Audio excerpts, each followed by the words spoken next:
rocket scientist who's made glitter bombs go viral, the engineer turned educator. He's made science wonderful and imaginative for kids around the world. Millions of kids watch him.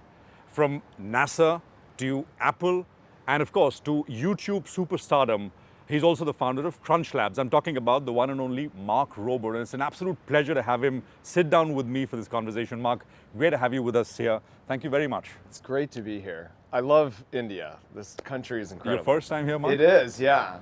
And just like the people are so kind and optimistic. Just feels like there's a lot of hope for the future. Just everyone feels like tomorrow's going to be better. You know, they're very innovative.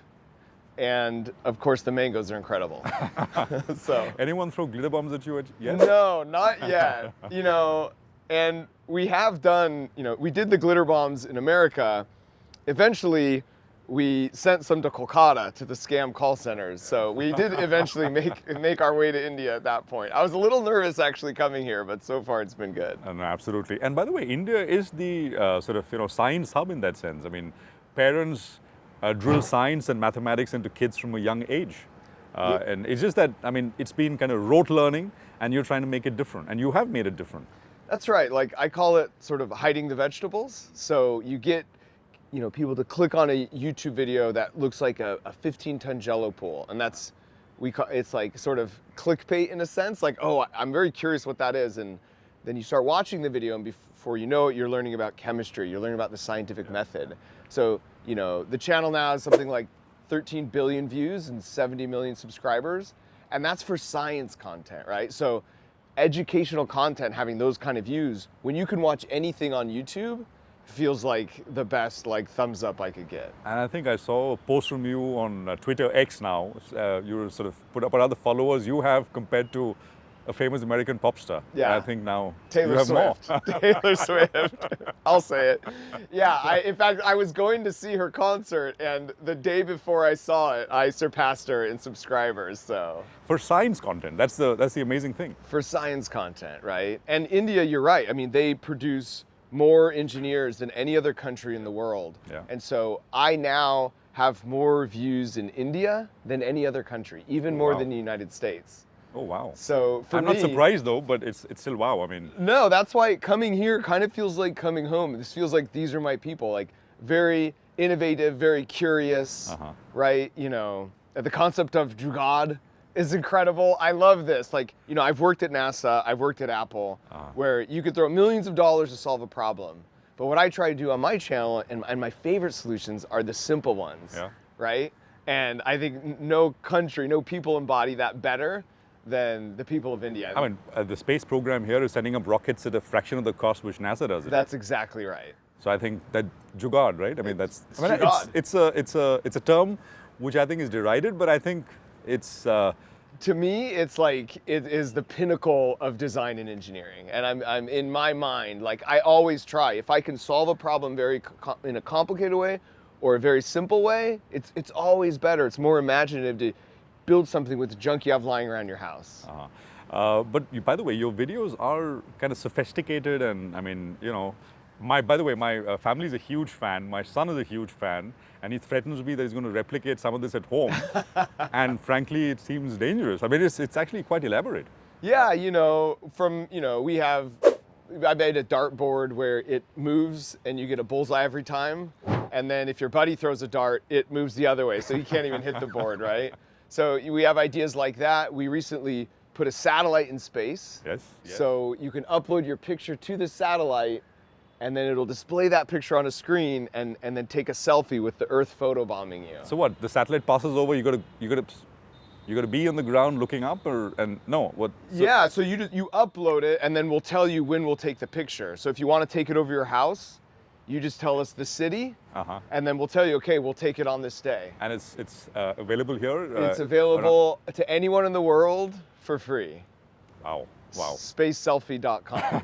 And so this is an example of something where it's like, we're doing these things to get people, but especially young people, just excited about science, engineering, and all the possibilities. And, you know, we're having some big challenges in the world, and we need the next generation of big thinkers to help solve those. How did it happen? Was there an aha moment for you, Mark? I mean, from NASA to suddenly thinking that, well, I can do this on YouTube and teach science through all these things? It's a good question. I mean, my first video went sort of viral. It was like a Jugaad Halloween costume where I had two iPads, and if you do a FaceTime video chat, it looks like you have a hole in your body because the front camera shows what's on the back screen. So if you wave your hand, and it went sort of viral, and I was like, well, I have more ideas than that. And so I've literally done one video a month since that time for 13 years. So was it like design thinking, throw it in the market and see if it works? It worked, and then you said, well, let me do more. Was it like that, or? I think you're getting too fancy with it. It was more just like, back then you didn't even know you could make money off YouTube, right? It was just more like, I have ideas, I want to express his creativity, and it feels good to have people give feedback and be like, oh, that's great. But what I'm trying to understand is NASA is NASA. I mean, to leave an Apple, to leave that and then sort of do stuff for YouTube, when you yourself are saying it did not make money, it was not as lucrative. I mean, that was a leap of faith. True, but I still worked at NASA for an additional four years, and then Apple for an additional 5 years. So I quit my job at Apple when I had 10 million YouTube subscribers. And by that time, I was making a lot more on YouTube than I was at Apple. So at that time, the channel was like big enough. So you're right, like the opportunity cost for me to leave my job was high because I liked it. I enjoyed working at Apple and NASA. But at some point I realized I can reach a lot more brains and do more with this message if I dedicate my full time to it. By the way, what is all this? I mean, this is tell us about it. So part of what we did... This looks like something which is going to shoot stuff out, or no? That's right. So what we do, we started a company called CrunchLabs through the YouTube channel.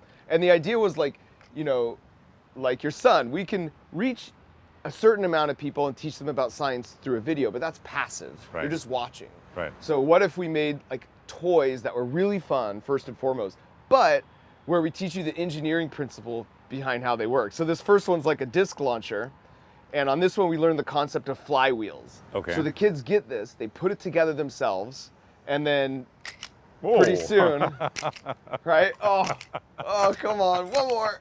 Yes.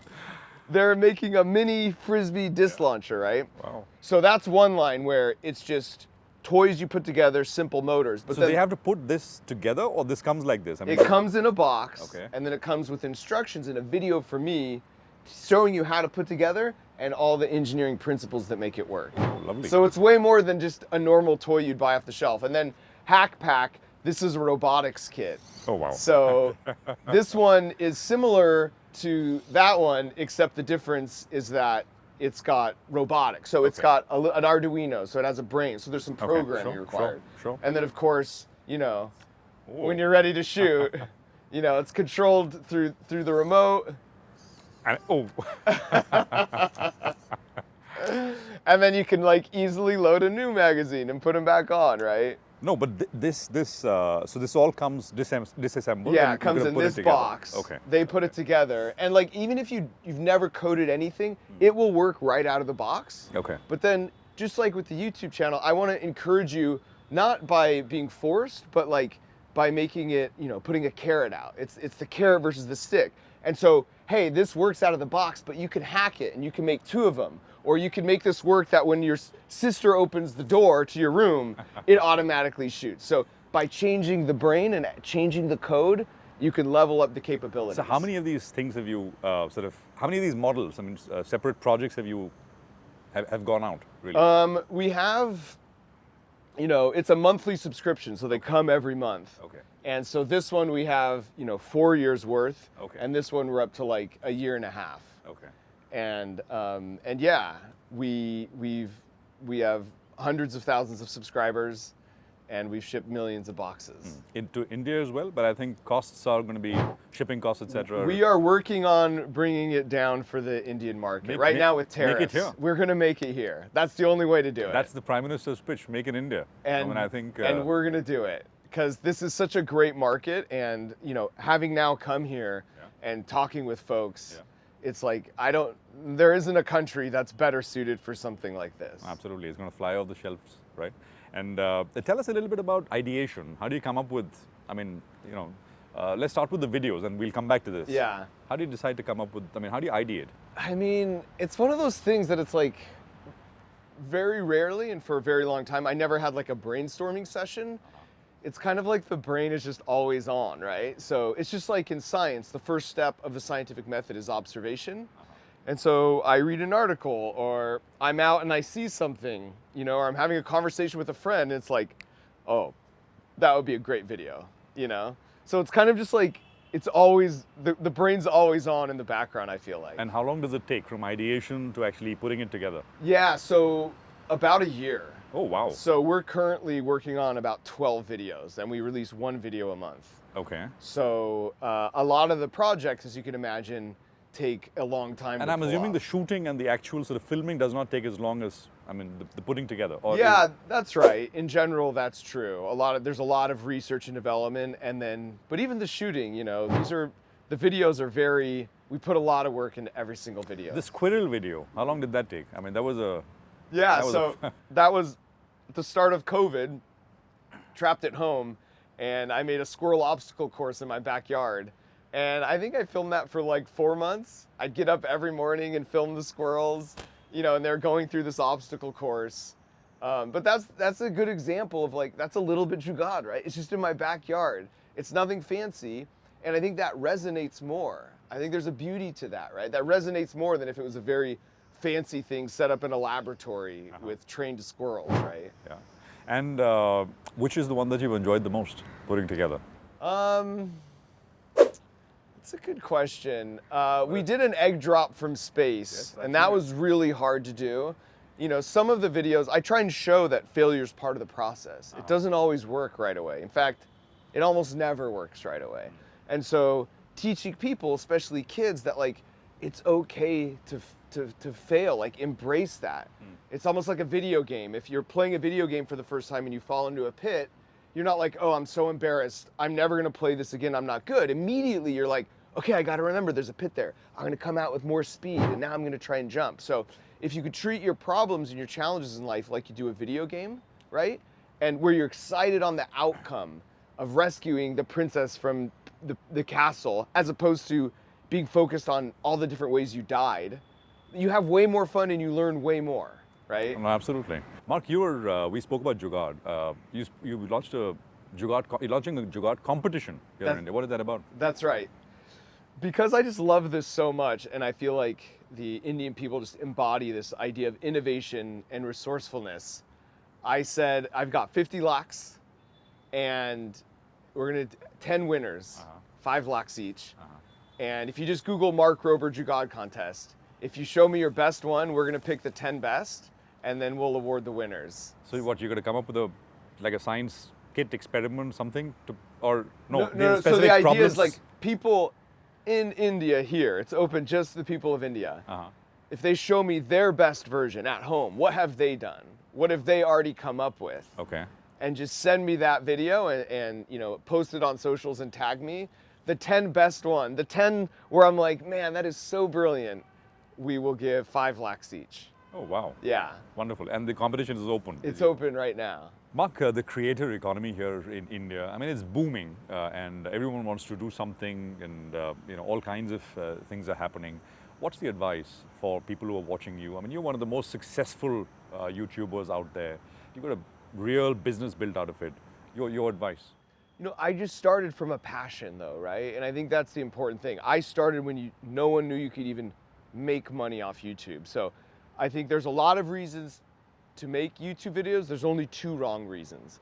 And one of those is to become rich and one's to become famous. Any other reason is a great reason to start and get into the creator, like making content. So start with whatever. Maybe if you like to cook or you like to draw, do you like to garden, just anything, start trying to tell a story about it, and just know you're going to not be good at first. Go back and watch my first video. It's terrible. So was my second, third, and fourth. But over time, it started getting better, and then you kind of find your voice. And how do you get better? I mean, at making these videos? Just by making more, truly. Like, you know, you can look up other videos on how to get good, but at the end of the day, make 100 videos before you even want to look at how good you are. Just make a lot. But ultimately, the test is how well the video is doing, right? Because something is working and the market tells you it's working. That's and you right. do more of it. But the algorithm needs to discover you first. So like, don't be discouraged if you're not getting the views right away. I think that's a common mistake. It took me 5 years to get 100,000 subscribers. And for the past week, every day I've gotten 100,000 subscribers, every single day. That took 5 years. So, right, it was like this and then this. At some point, I got good enough and then it took off. You're saying wait for the algorithm to discover you. I mean, what does that mean? I mean, you kind of sort of keep doing it, throwing it out there, and then, I mean, it just picks up momentum. It's eventually, once you have enough of a body of content, the algorithms can recommend people that content. But you sort of kind of need enough first for, have consistent views on the channel. But I just think a common mistake people make, and I would have had the same issue, is after 3 years I would have quit because I only had 20,000 subscribers. I would have never gotten to this point where I now have 69 million subscribers.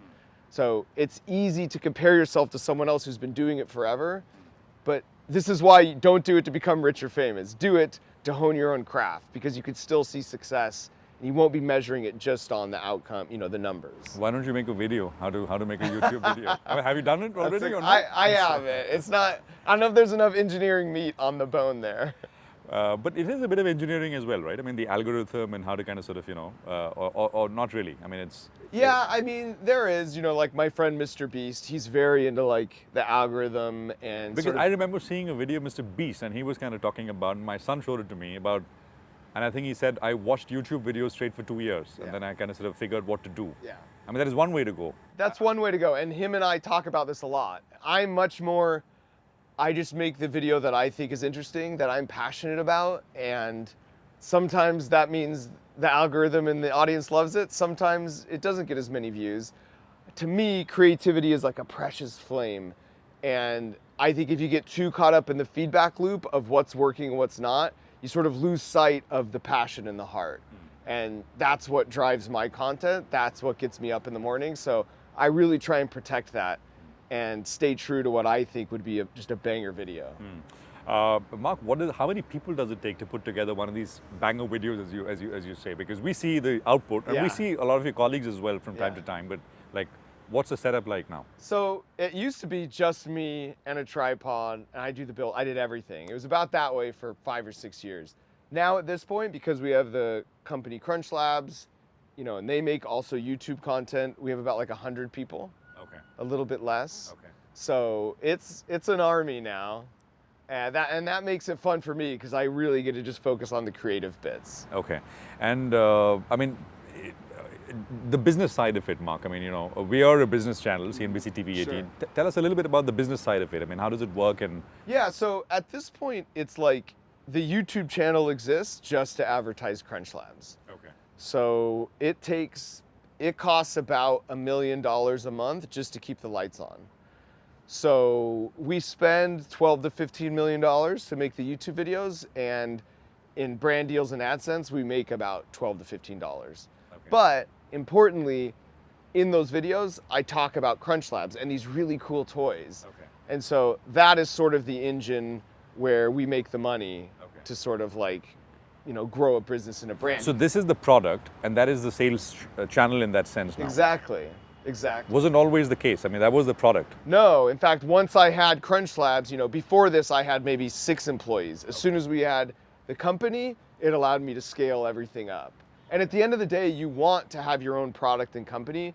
I could be talking about, NordVPN or some other companies, but then you're building their brand and equity. You'd much rather take the audience you have and the eyeballs you have and build your own IP, right? Because you don't just make money off the sales, but you're increasing the value of the company. And if you say, revenue is 5x gross revenue is the value of a thing. If I sell $100 worth of boxes, I've really just increased my net worth by 500, right? Yeah. So that's like a way to think. Whereas if I was doing a brand for someone else, I would have just gotten $100 and that's it. So Mark Rober Limited, what is the P&L statement look like? What are the revenues? I mean, just without going too specific. I mean, if you can give us a sense of. Yeah, that's not something we're completely private, so we're not public at all. So we have the privilege of not disclosing those things. But most you can definitely start a creator business that can be worth, $5 and $10 million and upwards of $100 million to, $1 billion. So there's a whole range. But if you have a YouTube channel and a company, like, valuations can climb pretty quickly. And I'm sure you've had interest from outside investors who want to sort of come in, who want to be a part of you. Yeah. I mean, have you considered that? No. Is that, no? No. Will you? No. Completely bootstrapped through the way. Bootstrapped. Why It started with investment from myself because at the end of the day, like, I know why I'm doing this. And like, I care deeply about getting people, passionate about science and engineering, and we're doing a good job with that. And fundamentally, if I bring an investor in, especially like a VC, they want to make them triple their money in 3 years, right? Right. And so there's a misalignment of incentives. And so I just want to keep it control and make sure we're doing right by all the kids out there and not just trying to make some VC rich. How, what's next for Mark Rober in terms of videos, in terms of content? You talked about the Jugaad contest, the competition here. What else are you doing, Mark? I'll tell you something like long-term that we're doing is that, people here have probably heard of Bill Nye the Science Guy. Yes. So we're doing a full curriculum. We're starting in the United States, 3rd grade through 8th grade, full science curriculum that has really cool videos, where we use all the tricks that I've learned off YouTube of hiding the vegetables, of making science exciting. And we're gonna make a full science curriculum, and then we're gonna make it free. And then I'm gonna put it out on my YouTube channel, and that's gonna cost us about $50 million. And we're just doing that ourselves. We're not selling anything through it. It's just completely free. And this is an example of something that a good businessman would say, why are you wasting your time on that? What's the return? And it's like, we're not doing it for returns. It's the right thing to do. And we're just really, I feel like it's the most important thing I'll do my whole life. Oh, wow, that's a noble thing, and that's a wonderful thing as well. Mark, this is a tough one, right? For parents of young kids, as they look ahead, what should kids study now?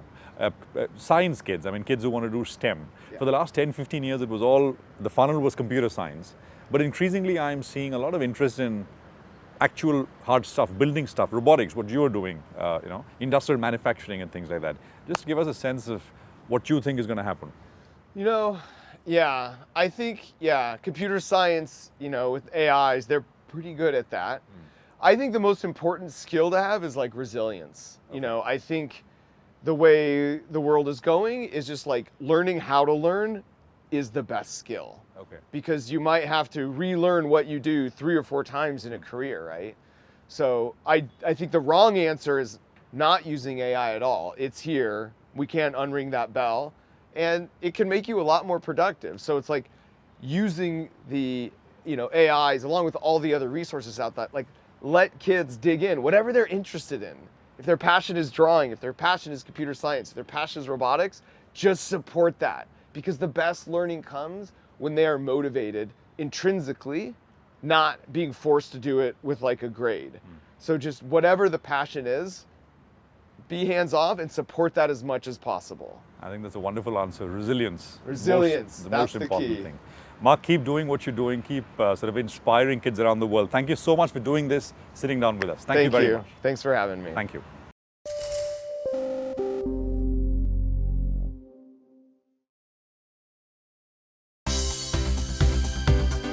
For more news and updates, all you need to do is follow CNBC TV18 on all of our digital platforms.